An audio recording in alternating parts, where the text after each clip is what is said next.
Welcome back to Ask Arna. I've shared with you many times that my life's purpose is to bring art and healing together. And I do this to help people really get to hear their soul through an artistic process. Well, recently I had the opportunity to meet Michelle, who is an instructor in SoulCollage. I found this to be an incredible intuitive technique, and it really brought me to my soul, where through healing images, which I've spoken to with you about the power of the healing image, I learned so much, and it really gave my soul a voice. So now, with great honor, I'd love to share the technique of SoulCollage that you can do in your own home. Well, what I love about the soul collage process is the ease of availability for the tools. You simply need some images from a magazine, a calendar, gift cards, anything like that that you receive in the mail. You need a pair of scissors and some glue and something to glue it onto. Traditionally, soul collagers use the 5x8 mat board card, which you can get online. But I have heard of collagers that recycle CDs and put the imagery on there. As long as you just maintain the same size for every card you create, you can get very resourceful in what you glue these images on.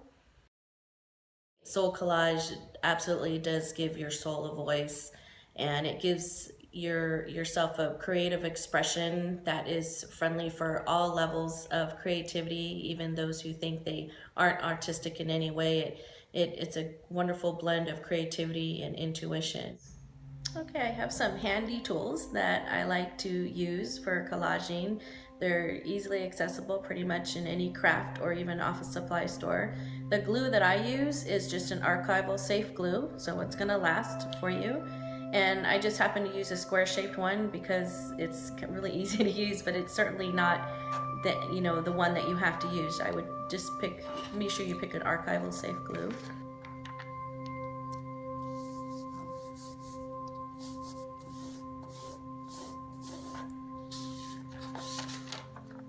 And one of my favorite tools in SoulCollage is the finger-held X-Acto blade that you see me using. You slip your finger through it and push down, and it's really a nice way to cut nice, straight, clean edges for your backings and any image material that goes off the edge of the card. It's a nice, clean cut for your card.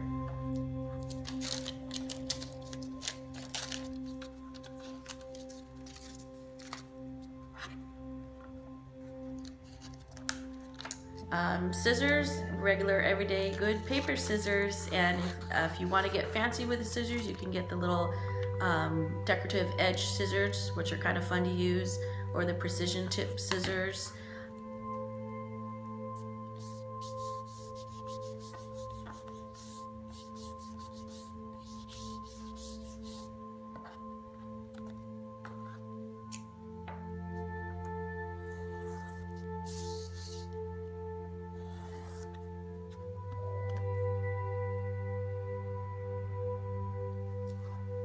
You will have noticed that I took time to cut out the butterfly image instead of just leaving it with the white space behind it. We call that blessing the image, and that's when you take your time, and it's almost a meditative process when it's really detailed imagery that you're cutting around.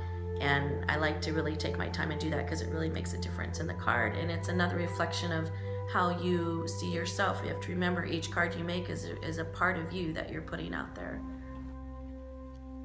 The blessing of the butterfly is just a private moment where you're just really focused on cutting out the details, and that was not even quite as detailed of some other images that you would come across in people's cards where there's lots of little spikes or threads that are pulling out, and you'll notice that they take the time to cut around those and include them in the image, as opposed to cutting off the antenna or cutting off the little featherling that's sticking out, cutting off including the fingers and the toes and things.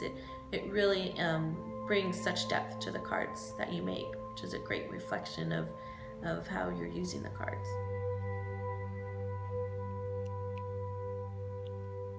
Well, next I played around with some smaller images. I wanted to add a couple little visual elements to the card. As I mentioned before, this was kind of an intuitive card for me. I didn't have any plan ahead of time. I was just creating a card that looked pleasing to me in its composition and color.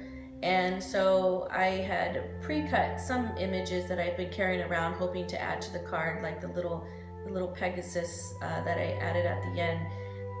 For some reason, I really wanted that image in that card, and it hasn't fit in so many cards, and I think it works in this card, so that's why I wanted to add that one in there. The Pegasus image, it's interesting because when you are really drawn to an image and you really want to include it in the card, sometimes it works, sometimes it doesn't. Most times it didn't. Today was the day it did. And it has I have a certain reaction to it. When I looked at it independently, it kind of represents a freedom and just a go for it kind of feeling, just a feeling of flight, just taking the chance and leaping into the air and relying on your wings. But it might come out and have a completely different guidance for me now that it's in this card. It has a home in this card now. So I'm really curious actually to do a reading with the card in the future to see what the ultimate messages for me at that moment will be. That was so easy to do, and it turned out so beautiful. I can't wait to hear what Michelle's message is in her reading, so stay tuned to part 2 of Soul Collage.